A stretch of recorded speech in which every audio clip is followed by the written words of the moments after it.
Ibn Khaldoun rapporte qu'à la suite de la révolte de Zawi et Maxeno, Badis a voulu alors soumettre à l'épreuve la fidélité de son autre oncle Ahmad, celui-là même qui a été son principal soutien lors de la révolte.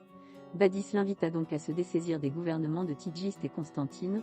Ahmad refuse son consentement et se mit en révolte ouverte. Son frère Ibrahim, que Badis envoya contre lui, prendra son parti, alors Badis lui-même se mit en marche. Et parvenu jusqu'au Chélif, il réussit à attirer sous ses drapeaux une partie de leurs troupes, ayant obtenu dans cette expédition la soumission et l'appui des Toudjines. Il combla de présents leurs émirs Assia, fils de Daflaten dont Ahmad avait tué le père, et Yeder ibn Lokman ibn el-Moez qui était venu se joindre à lui. Après avoir campé successivement sur le bord du Wassel, dans le Seressou et sur le mont Bezoul, il força Ahmad à prendre la fuite et à rentrer dans la Kala'a. Il avait déjà commencé le siège de cette forteresse quand la mort vint le surprendre pendant qu'il dormait dans sa tente. Au milieu de ses compagnons, cet événement eut lieu en l'an 406. 1016 de JC. Les assiégeants reprirent alors la route de la capitale emportant avec eux le corps de leur souverain. Quand la nouvelle de la mort de Badis parvint à Kairouan, l'on prêta le serment de fidélité à son fils El-Moez, jeune prince qui n'avait alors que 8 ans. Aussitôt après la rentrée de l'armée à El-Média, on procéda à l'inauguration publique du nouveau souverain, et tout le peuple prit l'engagement de le servir avec dévouement.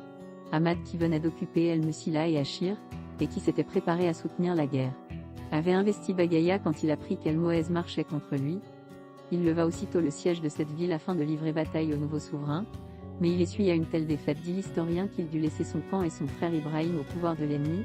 S'étant alors réfugié dans la Kala'a, il obtint la cessation des hostilités, après avoir consenti à envoyer son fils auprès d'El-Moez qui avait exigé cet acte de soumission.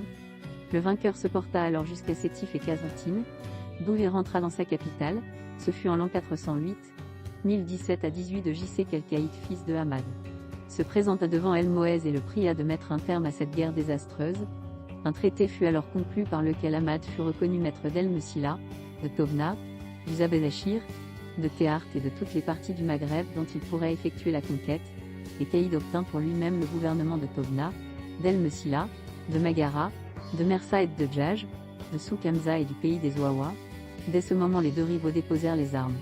Et ils s'allièrent par des mariages après s'être partagé l'empire. De cette manière, la dynastie des Sanadja se divisa en deux branches. La famille d'Al-Mansour, fils de Bolorin, souverain de Kairouan, et la famille de Ahmad, fils de Bolorin, souverain d'El-Kala'a.